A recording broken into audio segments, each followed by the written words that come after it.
In today's video, I'm going to show you how to change your design to landscape mode in Canva, a super handy trick if you've started a project in portrait, but later realize you need it wide instead.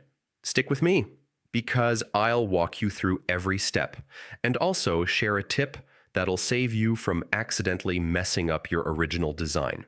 First, open your existing design in Canva. Once you're inside, look toward the top left corner of the toolbar.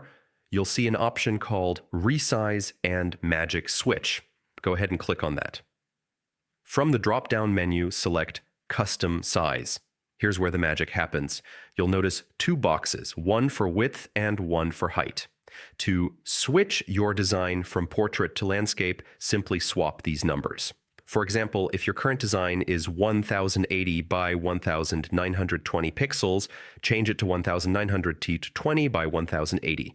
That simple flip changes the orientation.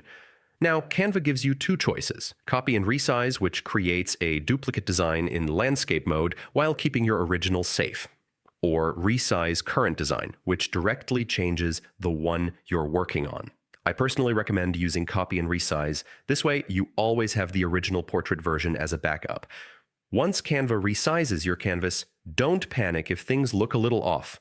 Some elements might shift or appear misaligned. Just drag, resize, and reposition them until everything looks neat and centered again. This part is quick but important for keeping your design visually balanced in landscape mode. And that's it. You've successfully switched to landscape mode in Canva. So next time you're designing a YouTube thumbnail, a presentation slide, or even a social post that needs a wide layout, you'll know exactly how to adjust in just a few clicks. If you found this guide helpful, make sure to keep exploring Canva. It has tons of hidden features like this that can save you time and stress. Thanks for watching, and I'll see you in the next tutorial.